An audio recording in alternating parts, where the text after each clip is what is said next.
안녕하세요, 여러분. 저는 오늘 여러분과 함께 스페인 선교 여행을 떠나게 될 한국인 가이드입니다. 우리는 지금부터 대한민국에서 출발하여 유럽 대륙 남서쪽에 위치한 스페인으로 향하게 됩니다. 이 여행은 스페인의 선교 현황을 직접 보고 체험하며 이 나라를 위해 기도하는 특별한 시간이 될 것입니다. 먼저 스페인의 위치에 대해 간단히 설명드리겠습니다. 스페인은 한국에서 서쪽으로 약 15,000km 떨어져 있습니다. 시차는 한국보다 8시간이 늦습니다. 예를 들어 한국이 오후 3시라면 스페인은 아침 7시입니다. 위도와 경도로 보면 스페인은 북위 40도, 서경 4도에 위치해 있어 한국 북위 37도, 동경 127도보다 조금 더 북쪽에 있고 경도상으로는 지구 반대편에 가깝습니다. 면적은 500만 5,990제곱킬로미터로 대한민국 100만 363제곱킬로미터의 약 5배입니다. 인구는 2023년 기준 약 4,750만 명으로 한국 약 5,100만 명과 비슷합니다. 그만큼 한국보다 인구 밀도가 낮다고 볼 수 있겠죠. 자, 이제 우리의 여정을 시작해볼까요? 인천국제공항에서 출발하여 스페인의 수도 마드리드까지는 직항이 있어 약 12시간에서 13시간 정도 소요됩니다. 경유편을 이용할 경우 총 비행시간은 경유시간을 포함해 약 15에서 17시간 정도 걸립니다. 비행기에서 내려 마드리드 바라하스 공항에 도착하면 여러분은 곧바로 스페인의 독특한 분위기를 느끼실 수 있을 겁니다. 오래된 건물들과 현대적인 시설이 조화롭게 어우러진 거리, 따뜻한 지중해성 기후, 그리고 열정적인 현지인들이 우리를 반겨줄 것입니다. 먼저 우리가 도착한 마드리드에서는 프라도 미술관을 빼놓을 수 없습니다. 세계 3대 미술관 중 하나로 고야, 벨라스케스 등 스페인 대가들의 작품을 만나볼 수 있습니다. 바르셀로나로 이동하면 가우디의 걸작 사그라다 파밀리아 성당을 만나게 됩니다. 1882년부터 시작된 공사가 아직도 진행 중인 이 성당은 독특한 건축 양식으로 전 세계 관광객들의 눈길을 사로잡고 있습니다. 남부의 그라나다에 있는 아람브라 궁전은 이슬람 건축의 정수를 보여주는 유네스코 세계문화유산입니다. 섬세한 장식과 아름다운 정원이 인상적입니다. 세비야에서는 스페인 광장과 세비야 대성당을 꼭 방문해야 합니다. 특히 세비야 대성당은 세계에서 세 번째로 큰 고딕 양식의 성당으로 콜럼버스의 무덤이 있는 것으로도 유명합니다. 발렌시아의 과학예술 도시는 현대적인 건축물의 집합체로 미래지향적인 스페인의 모습을 보여줍니다. 마지막으로 북부의 산티아고 데 콤포스텔라는 중세시대부터 이어져 온 순례길의 종착지로 매년 수많은 순례자들이 찾는 영적인 장소입니다. 스페인의 역사는 매우 깊고 풍부합니다. 711년 이슬람 세력의 침략으로 시작된 레콩키스타 국토 회복 전쟁을 거쳐 1492년 국토 통일을 이룩했습니다. 이후 대항해 시대의 강대국으로 부상하여 아메리카와 필리핀 등지에 식민지를 두었죠. 이는 한국의 조선시대 중반에 해당하는 시기입니다. 스페인도 우리나라처럼 힘든 시기를 겪었습니다. 1936년부터 1939년까지 내전을 겪었고 이후 프란시스코 프랑코의 독재 정권이 1975년까지 이어졌습니다. 1978년 민주헌법이 제정되면서 현대 민주주의 국가로 거듭났습니다. 이는 우리나라가 1987년 6월 민주화 항쟁으로 민주주의를 쟁취한 것과 비슷한 역사적 경험이라고 할 수 있겠네요. 이제 스페인의 현재 모습에 대해 이야기해 보겠습니다. 스페인은 관광업, 서비스업, 제조업을 중심으로 경제가 발전하고 있습니다. 2023년 기준 1인당 GDP는 약 28,000달러로 한국의 2023년 1인당 GDP인 약 33,000달러보다는 낮지만 꾸준히 성장하고 있는 중입니다.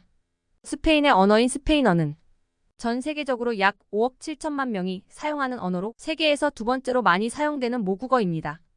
이는 한국어 사용자 약 7,700만 명이 7배가 넘는 규모입니다.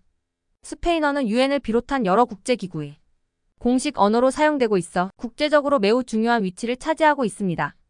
이제 우리의 주요 관심사인 스페인의 종교 상황에 대해 자세히 알아보겠습니다. 2023년 기준으로 스페인의 가톨릭 신자는 전체 인구의 약 58%를 차지하고 있습니다. 이는 스페인이 전통적으로 가톨릭 국가로 알려져 있음을 반영합니다. 그러나 실제로 정기적으로 미사에 참석하는 비율은 14%에 불과합니다. 한국 2022년 기준으로 한국의 가톨릭 신자는 전체 인구의 약 11.3%를 차지하고 있습니다. 한국에서는 가톨릭 외에도 개신교와 불교가 주요 종교로 자리 잡고 있으며 전체 인구의 약 36.6%가 종교를 가지고 있다고 보고되었습니다. 그러나 이 수치만으로 스페인의 종교 상황을 판단하기는 어렵습니다. 실제로 정기적으로 미사에 참석하는 비율은 14%에 불과합니다. 이는 많은 스페인 사람들이 명목상으로만 가톨릭 신자라는 것을 의미합니다. 한국의 경우 개신교와 가톨릭을 합쳐 전체 인구의 약 28%가 기독교 신자이며 이 중 상당수가 정기적으로 예배에 참석하는 것과는 대조적입니다. 스페인에서는 최근 복음주의 교회가 증가하고 있습니다. 특히 마드리드와 바르셀로나 같은 대도시 지역에서 교회 성장이 두드러집니다. 이는 한국의 1960년대에서 70년대 교회 성장기와 비슷한 양상을 보이고 있다고 할 수 있겠네요. 2023년 보고서에 따르면 스페인의 복음주의 교회는 꾸준히 성장하고 있으며 많은 교회들이 새로운 교회를 세울 계획을 가지고 있습니다. 이는 매우 고무적인 현상입니다. 한국의 경우 최근에는 교회 수의 증가세가 둔화되고 있는 것과 대조적이죠. 스페인의 복음주의 교회 성장은 주로 남미 출신 이민자들의 영향으로 이루어지고 있습니다. 이는 몇 가지 이유로 설명될 수 있습니다. 스페인의 복음주의 교회는 주로 남미 출신 이민자들에 의해 형성되어 이들이 자신의 종교적 전통을 유지하고자 하는 욕구가 교회 성장의 주요 원동력이 되고 있습니다. 이민자들은 새로운 환경에서 공동체를 형성하고 이를 통해 안정감을 찾으려는 경향이 있습니다. 스페인과 남미 국가들은 언어와 문화적 배경을 공유하고 있어 남미 출신 이민자들이 스페인에서 쉽게 적응하고 교회를 설립하는 데 유리한 조건을 가지고 있습니다. 스페인은 최근 몇 년간 경제 위기를 겪으면서 많은 이민자들이 스페인으로 이주하여 새로운 삶을 시작하고 있습니다. 이러한 경제적 요인도 복음주의 교회 성장에 기여하고 있습니다. 스페인의 복음주의 교회들은 새로운 교회를 설립하는 데 적극적이며 이는 남미 출신 이민자들이 주도하는 경우가 많습니다. 이민자들은 종종 기존의 교회 구조에 얽매이지 않고 새로운 형태의 교회를 설립하는 데 개방적입니다. 이러한 요인들은 스페인의 복음주의 교회가 남미 출신 이민자들에 의해 주도되는 독특한 성장 양상을 보이는 이유를 설명합니다. 이는 한국의 경우와는 달리 외국 선교사들에 의해 기독교가 전파된 것과는 다른 양상입니다. 스페인의 복음주의 교회는 여러 도전에 직면해 있으며 특히 특정 지역에서는 교회 개척이 시급한 상황입니다. 스페인의 8,131개 도시 중 약 7,000개 도시에는 아직 복음주의 교회가 없으며 특히 농촌 지역과 소도시에서 교회 부족 현상이 두드러집니다. 이러한 상황은 몇 가지 이유로 설명될 수 있습니다. 스페인의 농촌 지역과 소도시는 인구 밀도가 낮고 인구가 넓게 분포되어 있어 교회 개척이 경제적으로나 인적으로 어려운 상황입니다. 이는 스페인 대도시 지역과 비교했을 때 교회가 설립되기 위한 기반이 부족할 수 있음을 의미합니다. 스페인의 복음주의 교회는 주로 남미 출신 이민자들에 의해 성장하고 있으며 이들은 주로 도시 지역에 집중되어 있습니다. 따라서 농촌 지역에서는 이러한 이민자 커뮤니티의 영향이 상대적으로 적습니다. 신학적으로 훈련된 목회자와 교회 개척을 위한 재정적 자원이 부족한 상황입니다. 이는 특히 외딴 지역에서의 교회 설립을 더욱 어렵게 만듭니다. 또한 스페인 교회는 신학적으로 훈련되고 영적으로 성숙한 목회자가 부족한 상황에 놓여 있습니다. 이는 한국 교회가 1970년에서 80년대에 겪었던 문제와 유사합니다. 다행히 여러 기관들이 지도자 훈련에 힘쓰고 있습니다.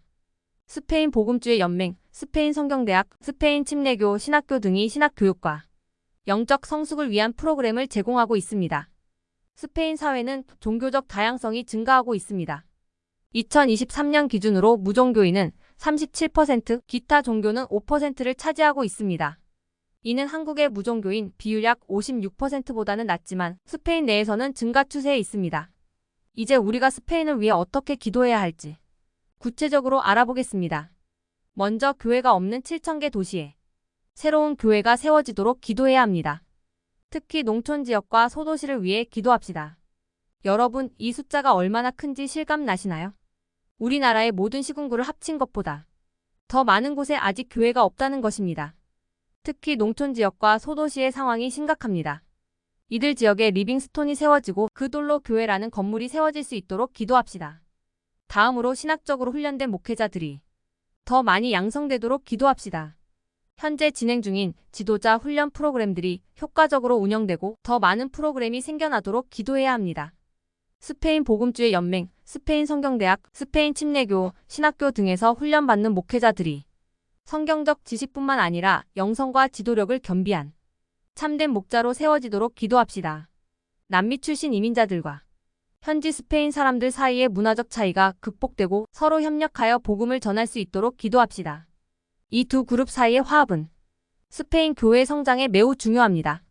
서로의 문화와 전통을 이해하고 존중하면서도 복음 안에서 하나가 되어 협력할 수 있도록 기도합시다. 이를 통해 스페인 교회가 더욱 다양성 있고 포용적인 모습으로 성장할 수 있기를 바랍니다. 명목상의 가톨릭 신자들이 진정한 신앙을 찾을 수 있도록 기도해야 합니다. 정기적으로 미사에 참석하는 비율이 14%에 불과하다는 것은 많은 스페인 사람들이 신앙의 본질을 경험하지 못하고 있다는 뜻입니다. 이들이 단순히 종교적 의식을 넘어 살아계신 예수 그리스도를 인격적으로 만나는 경험을 할 수 있도록 기도합시다. 복음의 메시지가 그들의 마음에 새롭게 울려 퍼지고 진정한 회심과 변화가 일어나기를 간구합시다. 스페인의 젊은 세대를 위해 특별히 기도해야 합니다. 종교적 실천이 감소하고 있는 추세를 막고 젊은이들이 신앙의 진정한 가치를 발견할 수 있도록 기도합시다. 세속화된 사회에서 자란 이 젊은이들이 하나님을 인격적으로 만나고 그들의 삶에서 신앙의 의미와 중요성을 깨달을 수 있기를 바랍니다. 청년 사역이 활성화되고 젊은이들을 위한 다양한 프로그램과 모임이 생겨나 그들이 믿음 안에서 성장할 수 있는 환경이 만들어지도록 기도합시다. 스페인의 경제적 어려움을 위해서도 기도가 필요합니다. 최근 경제가 회복세를 보이고 있지만 여전히 높은 실업률과 경제적 불평등 문제가 있습니다. 경제가 더욱 안정되고 발전할 수 있도록 기도해야 합니다. 특히 청년 실업 문제가 해결되고 모든 스페인 국민들이 경제적 안정을 누릴 수 있기를 기도합시다. 또한 경제적 어려움 속에서도 사람들이 물질 만능주의에 빠지지 않고 하나님을 찾을 수 있도록 기도합시다. 세속주의와 물질주의의 확산을 막기 위해 기도해야 합니다. 스페인 사회에서 종교의 영향력이 줄어들고 있는 상황에서 사람들이 영적인 가치를 재발견할 수 있도록 기도합시다. 많은 스페인 사람들이 삶의 진정한 의미와 목적을 찾지 못한 채 살아가고 있습니다. 이들이 물질적인 것을 넘어 영적인 것들에 눈을 뜨고 하나님 안에서 참된 만족과 평안을 찾을 수 있기를 간구합시다. 다민족 이민자들을 위해 기도합시다.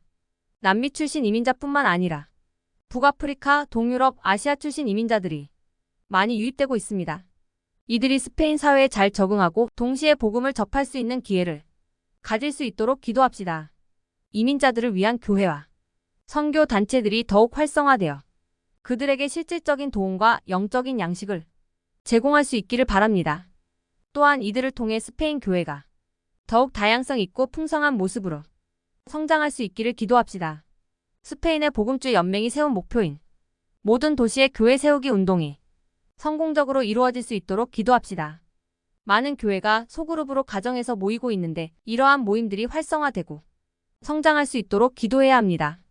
이 운동을 통해 스페인 전역에 건강한 교회들이 세워지고 그 교회들을 통해 복음이 전파되며 제자들이 양성되기를 간구합시다. 특히 가정교회들이 믿음 안에서 굳건히 서고 서로를 격려하며 함께 성장할 수 있도록 기도합시다. 마지막으로 스페인어의 국제적 영향력을 고려하여 스페인에서 시작된 복음의 물결이 전 세계 스페인어 사용 국가로 퍼져나갈 수 있도록 기도합시다. 스페인에서의 영적 부흥이 중남미와 그 외 스페인어권 국가들에게도 큰 영향을 미칠 수 있습니다.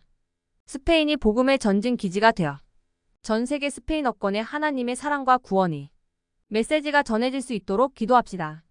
우리의 여행은 이제 막바지에 접어들었습니다. 마드리드의 거리를 걸으며 우리는 스페인의 현재와 미래를 위해 기도했습니다. 오래된 가톨릭 성당들 사이로 새롭게 세워지는 복음주의 교회들을 보며 우리는 이 나라의 영적 부흥을 꿈꿔봅니다. 스페인은 비록 지리적으로는 한국에서 멀리 떨어져 있지만 영적으로는 우리와 가까운 나라입니다. 우리가 경험한 신앙의 부흥과 성장이 이곳에서도 일어나기를 바라며 우리의 기도와 관심이 이 땅에 큰 힘이 될 것입니다. 이제 우리는 마드리드 바라하스 공항으로 돌아와 한국으로 귀국할 준비를 합니다. 12시간이 넘는 긴 비행시간 동안 우리는 이번 여행에서 보고 듣고 경험한 것들을 되새기며 스페인을 위해 계속해서 기도할 수 있을 것입니다. 여러분, 이번 스페인 선교 여행은 어떠셨나요? 우리가 직접 보고 경험한 이 나라의 현실은 우리의 기도 제목을 더욱 구체화하고 절실하게 만들어 주었습니다. 스페인의 복음화율은 한국보다 낮지만 그들의 신앙의 열정은 결코 작지 않았습니다.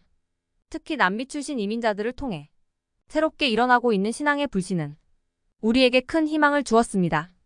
이는 마치 한국이 일제강점기와 6.25 전쟁 이후 외국 선교사들의 도움으로 신앙의 부흥을 경험했던 것과 비슷한 양상입니다. 우리가 본 스페인의 모습은 한국 교회의 과거와 현재 그리고 미래를 동시에 보는 것 같았습니다. 교회가 없는 지역들은 우리나라의 1960년대를 떠올리게 했고 남미 이민자들을 통한 교회 성장은 현재 한국 교회가 세계 선교에서 담당하고 있는 역할과 비슷해 보였습니다. 그리고 젊은 세대의 신앙 이탈 문제는 현재 한국 교회가 직면한 과제와 매우 유사했죠. 스페인의 1인당 GDP가 한국보다 낮다는 점 그리고 최근 경제 회복이 진행 중이라는 점은 우리에게 이 나라를 위한 경제적 기도의 필요성을 일깨워 주었습니다.